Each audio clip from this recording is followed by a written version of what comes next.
Main দরজাটা ভেঙে আমার বাড়ির ভিতরে ঢোকার পরে তখন আমি বুঝতে পারি যে লোক ঢুকছে আমার বাসায়।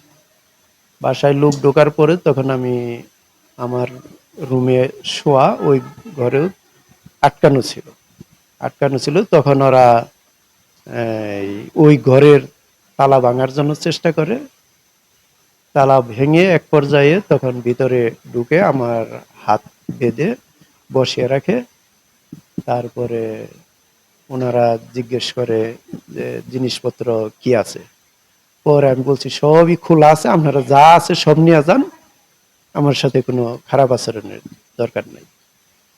এই পর এর আগে যখন ঢুকে তার আগে মেন দরজা যখন ভেঙে ঢুকে যখন আমি বুঝতে পারি তখন আমার রুমের থেকে আমি আমার জানালা খুলে ঘরের জানালা খুলে অন্য পাশে আমার ভাই এর আমি ডাকি, জানালা দিয়ে ডাকি। তারপরে ওরা দরজা ভেঙে যখন ঢুকে আমার বেঁধে বসিয়ে রাখে জিনিস, আমার এই রুমটা তছনছ করার পরে ওরা উপরে যায়। উপরে গিয়েও করার পরে যখন আমার ভাই পাশের বাসার থেকে বাহির হয়, বাহির হয়ে তখন ও যখন বুঝতে পারে যে ডাকাত ঢুকছে তখন ও ডাকাত ডাকাত বলে চিৎকার করার পরে তখন সব ডাকাত চলে গেছে।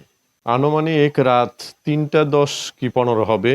এই মুহূর্তে আমার ভাইয়ের বাড়িতে সংঘবদ্ধ ডাকাত দল আক্রমণ করে। তারা তার বাসার মেন দরজা ভেঙে, তার বেডরুমের দরজা ভেঙে প্রবেশ করে তাকে বেঁধে ফেলে এবং তার ঘর থেকে লুটপাট করে তছনছ করে ২টা মোবাইল, স্বর্ণ অলংকার, নগদ টাকা সহ বেশ কিছু মালামাল নিয়ে নেয় এবং তারা সংঘবদ্ধ ছিল। তারা ৬ জন ভিতরে প্রবেশ করে এবং বাহিরেও বেশ কিছু লোক অবস্থান করে। তারা দেশীয় অস্ত্রশস্ত্রে সুসজ্জিত ছিল। ওয়াল টপকে ভিতরে প্রথম মেন গেট ভেঙে ভিতরে ঢুকছে। পরে আমার বাইরে বেঁধে রাখছে, বেঁধে রেখে বাসায় কিছু তছনছ করছে, কিছু জিনিসপত্র তারা নিয়ে গেছে, স্বর্ণ অলংকার, কিছু টাকা পয়সা নিছে। ৩টা থেকে ৩:৩০ এই সময়টার মধ্যে কিছু দুষ্কৃতিকারী দরজা ভেঙে ঘরে ঢোকার পরে ওনাদের অস্ত্র মুখে ফেলে। অস্ত্র মুখে ফেলার পরে ওনাদের ভয়ভীতি দেখিয়ে ওনারা ভয়ে আর কেউ কিছু বলে নাই, কিছু স্বর্ণ, কিছু নগদ, কিছু টাকা আর ২টা মোবাইল সেট এই কিছু নিয়ে ওনারা চলে যায় এবং ওনাদেরকে ভয়ভীতি দেখায়। আমরা এই যারা এই কাজ করেছে তারা আমরা দৃষ্টি আকর্ষণ করি যাতে আইনের আওতায় আনে এবং আইনের মাধ্যমে তাদের দৃষ্টান্তমূলক শাস্তি হয়। এলাকাবাসী একটা নিস্তার ফেলবে। এই সমস্ত কাজের আমাদের এলাকায় আর কখনো হয় নাই, এই প্রথম।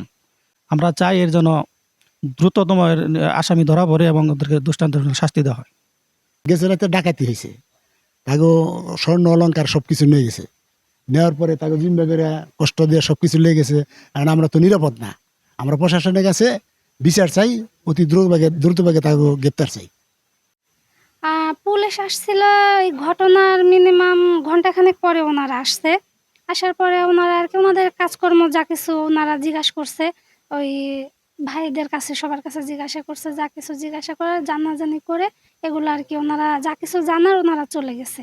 আর যারা এই ঘটনাটা ঘটাইছে, যারা এর পিছনে জড়িত আছে, চাই তাদের দৃষ্টান্তমূলক শাস্তি হোক। এরকম ঘটনা যাতে আর দ্বিতীয়বার কোথাও না ঘটে। হয়তোবা তাদের জানেরও একটা ক্ষতি হয়ে যাইতে পারতো। অনেক বড় বড় দা ছিল ওনাদের হাতে। তাই আমি চাই এটা সুষ্ঠু একটা বিচার হোক।